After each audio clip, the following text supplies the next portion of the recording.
Well, of course, I do want to share a little bit of information with you about what I think many of you have been keeping up with or aware of is that about 18 months ago or a little bit less, we had the passage of what is definitely going to be the biggest federal transportation reauthorization bill since 1991. And I see a lot of people here that are obviously a little bit younger than me. And when I first started in planning in Georgia, after I was out of graduate school, it was in 1991. And that was when the ICE-T was passed.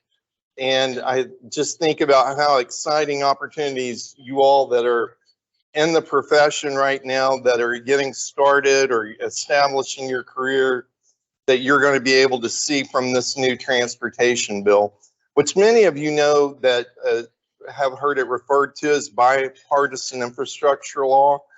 They're one and the same. That and the IIJA bill is as well.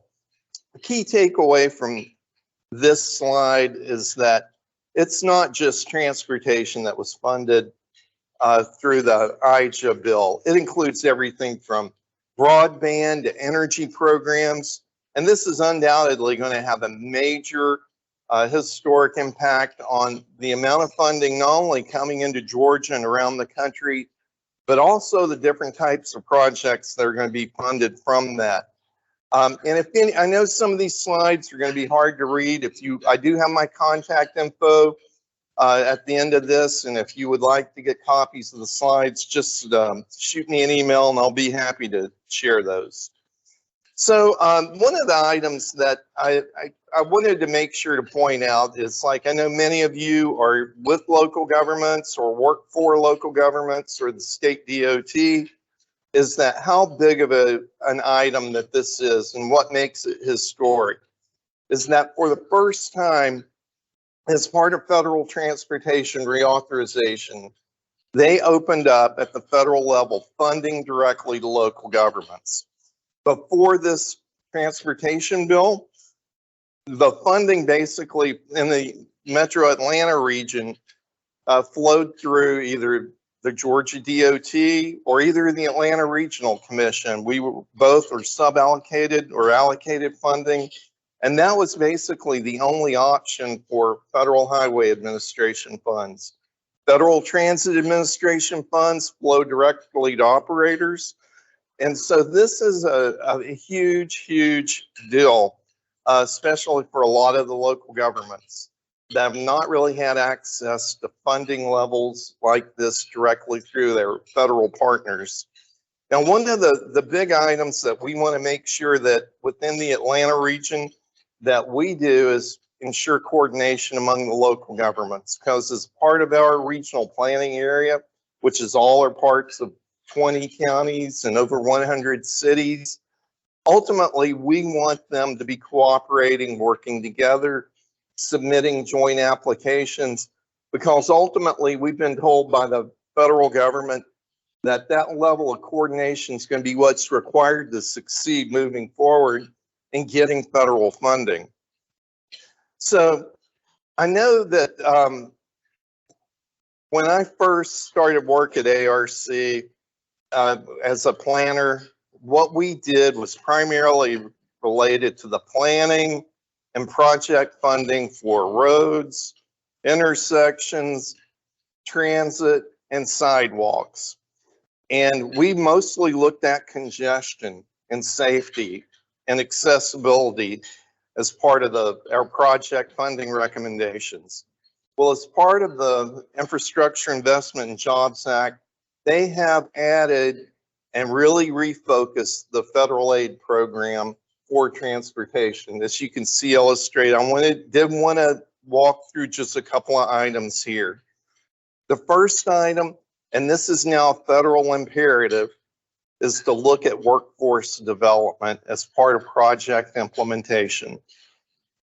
We've never really, within the planning side, had to look at this before. And so ultimately, what does this mean? Is that in funding transportation projects, especially for discretionary funding, it's going to be considered at the federal level how effective you are in helping build a quality workforce. Very, very important, and what's being evaluated with FHWA, FTA, USDOT. The other items, equity. Many of us, I know in this room, consider equity and have considered it in developing, designing projects, but now it is ultimately being looked at very, very closely at the federal level, including a new executive order through what's called Justice 40. I think many of you have probably heard of Justice 40 before. But ultimately, that means that we need to be striving for 40% of the benefits from federal clean energy and clean transportation investments benefit historically low-income communities. And we're going to be assessed and collectively evaluated on that as the federal government goes through our reviews of our regional and state planning process, in order to be really able to take advantage of a lot of these future federal discretionary grants. And then the last one is resilience. When I, at ARC, ultimately, we used to go before our board and discuss items like climate change. And of course, they were very polite, but there's still a lot of members that just didn't quite know what to think about it. It wasn't a huge priority, but now at the federal level, it is absolutely one of the three big items that really flows through all the federal programs now. So collectively, if we're seeking funding for projects, we're going to need to be able to demonstrate how these benefit not just climate change, but also workforce development, equity. This is going to be a very much a new world that we've not seen before in looking at projects and helping them get funded. Now, the way that the new federal transportation bill works is that, of course, we still collectively in Georgia and Metro Atlanta, we receive federal formula funds. That hasn't changed. Those increased by about 20% in the bill. But like I indicated, a huge change has been these various discretionary programs. And so at ARC, we have, we're tracking all the notices of funding opportunity, and we're always looking about 3 months out. And a couple of these that I want to make sure to note, and some of you all may already be aware of these programs, a very big one that's going to be coming up in this spring is going to be the MEGA program, which is like an item where you can actually fund huge projects as part of this program, up to 100 million or more. We've seen some huge funding applications funded at the federal level through that program. Some of you may have heard of the INFRA program before. That's another one that many of our local governments and the state and all of us, we're going to need to increasingly depend on that program for a lot of large scale projects. And then you start to look into April, and this is going to be one of the items I do want to focus on in a moment, is going to be electrification. Electrification is going to be a huge item for us as we start moving forward in the future, especially I know at ARC and GDOT and our local governments. And ultimately, at the end of the day, this is a new field for all of us. When I was originally in college and when I started my career, electrification, what really was that vehicle electrification? I think we are all going on this journey together right now, but it's going to be a critical part of our planning process moving forward as we start to move into the next really 3 to 5 years. So one of the items I did want to stress that we're working on at ARC is that we are supporting local governments within the metro area, helping them with application support. A lot of this is ultimately working with them to coordinate with other local governments and stakeholders and also providing some support from project sourcing. I don't know if anyone in the room spent a lot of time over the past 2-3 weeks working on race applications or not.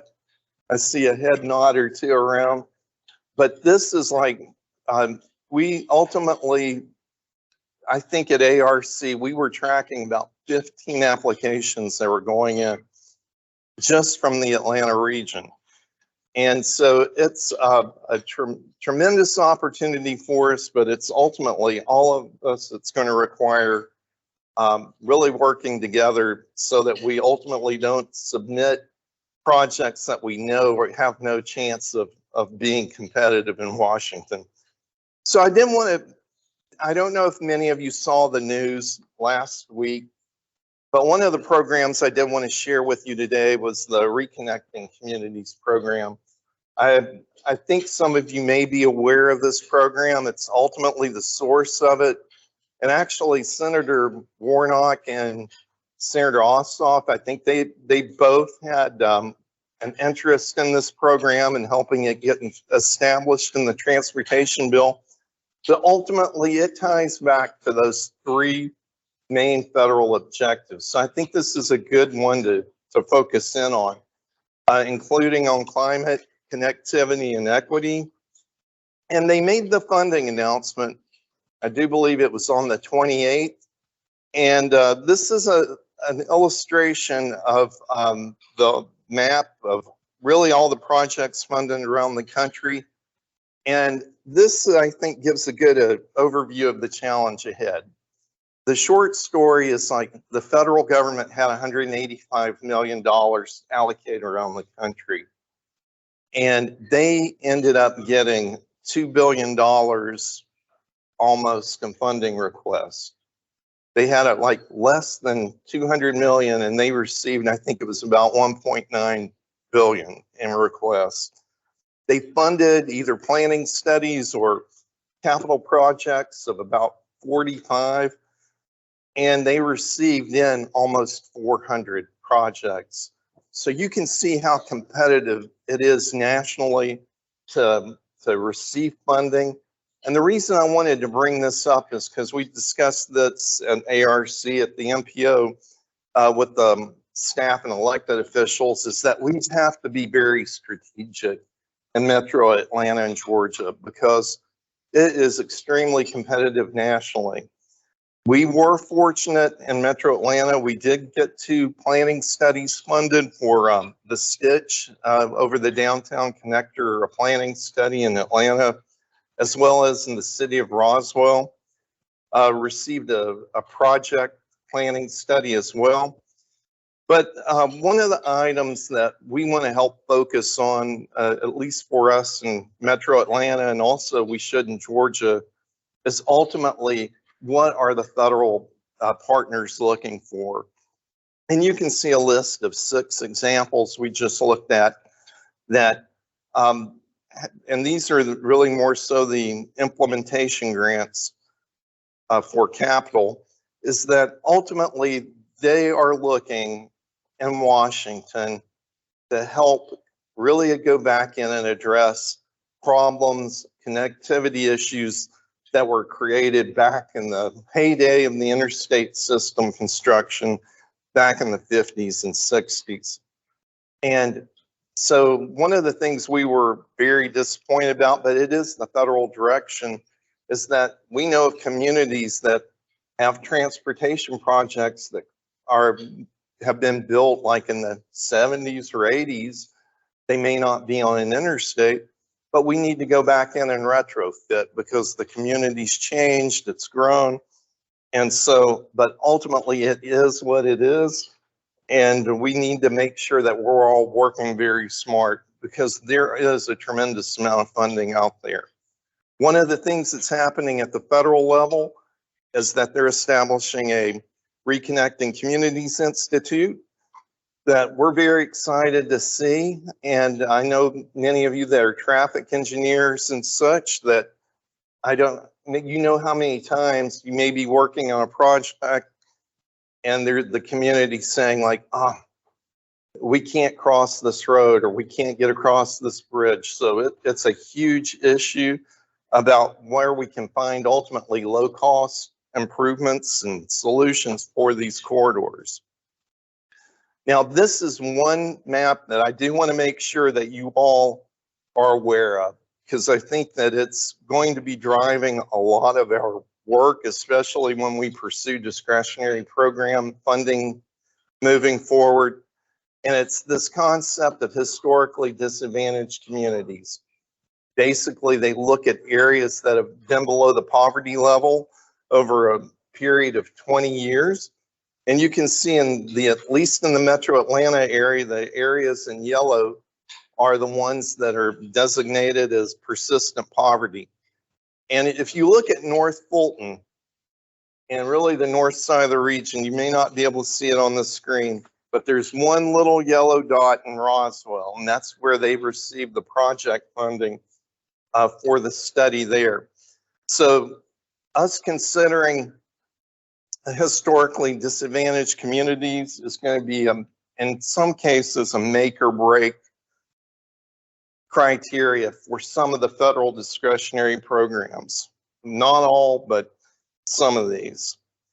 Now, the next item I did want to speak on for a moment is going to be electrification, which is going to be probably the number 1, 2, 3 item that you're going to see tremendous change happening in the profession in the coming 2 to 5 years. And it's already hitting now.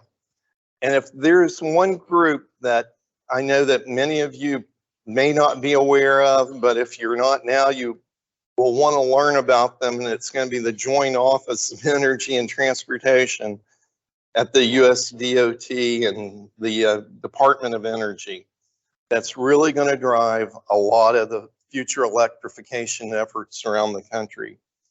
And earlier last month, they released in the Federal Register, ultimately the guidelines around how that we'll be working towards electrifying charging stations and infrastructure around the entire country. And I will not confess I've read the entire Federal Register item yet, but it's basically going to be addressing a lot of issues that I wanted to share with you a moment on.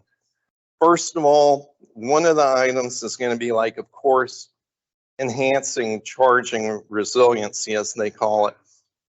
And as some of you may be aware, GDOT through the NEVI plan has dedicated funding that'll be using to help install a statewide charging network, but also for local governments and others, there's discretionary funds of about $2.5 billion where they can apply for charging clean fuel infrastructure as well.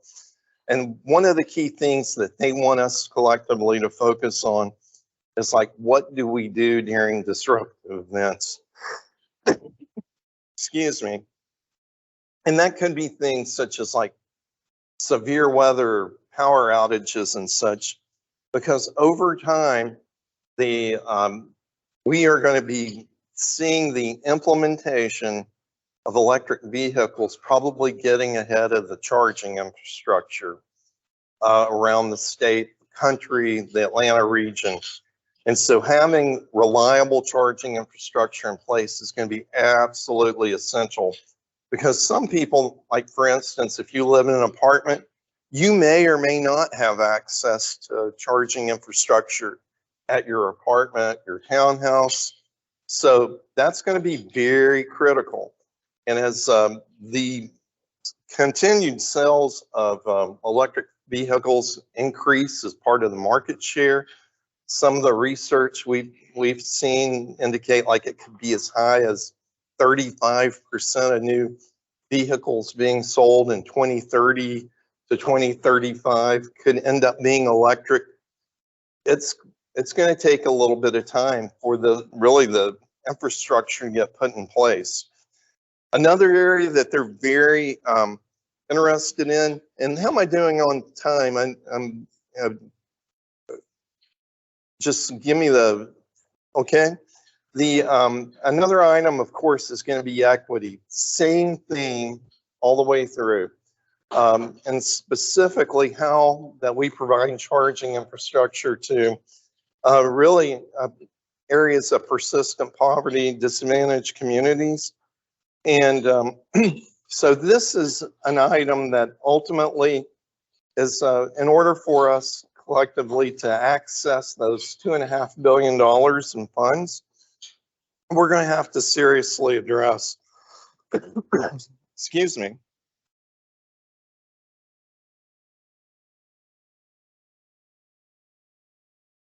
And then also with equitable access and opportunity, workforce development, again, very, very critical.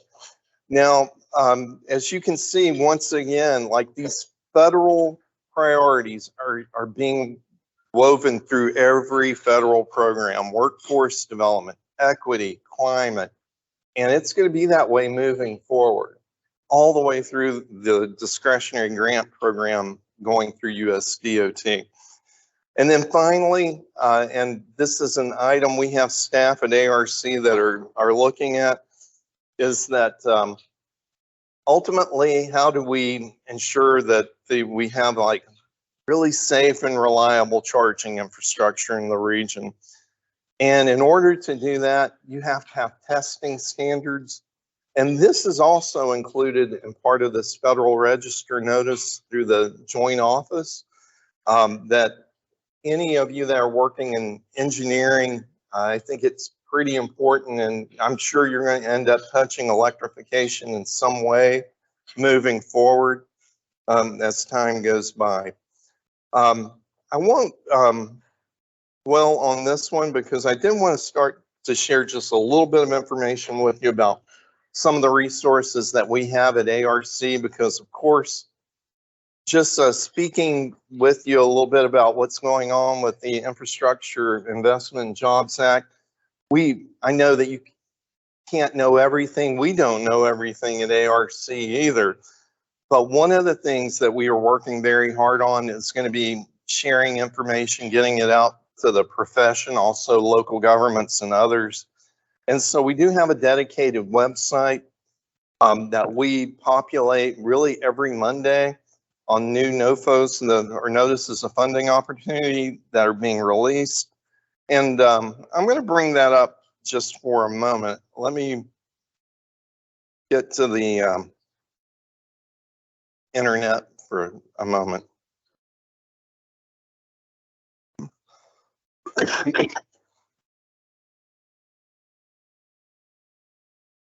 Is that it? If you just Google ARC IIJA, that'll take you to the website. And one of the things, there's a lot of good information on here about that I didn't even really touch on today, but I did want to point out though, really ultimately, if I can get my mouse back here, a couple of items is that first of all, we do have a newsletter that goes out every 2 weeks.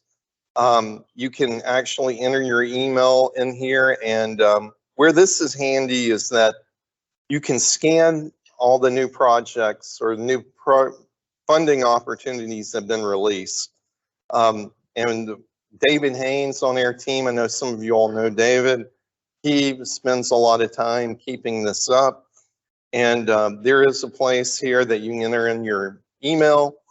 But the big item is that if, let's say you're trying to get informed on, like, if you've got clients, if you're in the private sector or a local government, like, hey, what are some of the funding opportunities that are available to me?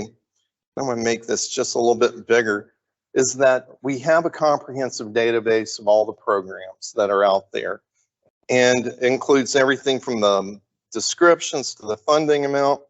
But one of the things that a lot of effort was put in is to ultimately like make this user friendly, because it can be overwhelming trying to keep up with all the various programs, which I like indicated includes broadband, energy, a lot of items. But like, let's say you're interested in transportation, you can sort out a lot of the projects, and let's say ultimately you want to find out what funding's available for a county, it can sort those out where ultimately it makes it easier to digest what some of the potential funding opportunities are out there. One that a lot of governments are very interested in is going to be, as indicated, RAISE is a very popular program right now.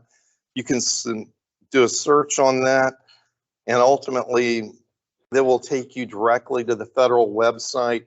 And if the NOFO's been released, we actually post that here as well. Like you can see this apply now, even though this just closed on Tuesday evening. So, and I at the end of the day, with the Infrastructure Investment and Jobs Act, this really is a very critical and important item that I know many of you we've talked about it even this afternoon, are well aware of, but it's easy to not appreciate how revolutionary that this bill is. Basically, $550 million of new funding over the next 5 years, including focusing on a lot of areas that we've not focused on before: climate, resiliency, workforce development. So I think it's going to be a challenge for all of us, but we'll get through it together. So that being said, it's been a pleasure to be with you this evening. And like I said, if anybody wants my drink cards, you can tap me on the shoulder and I'll be happy to share it with you. So thank you.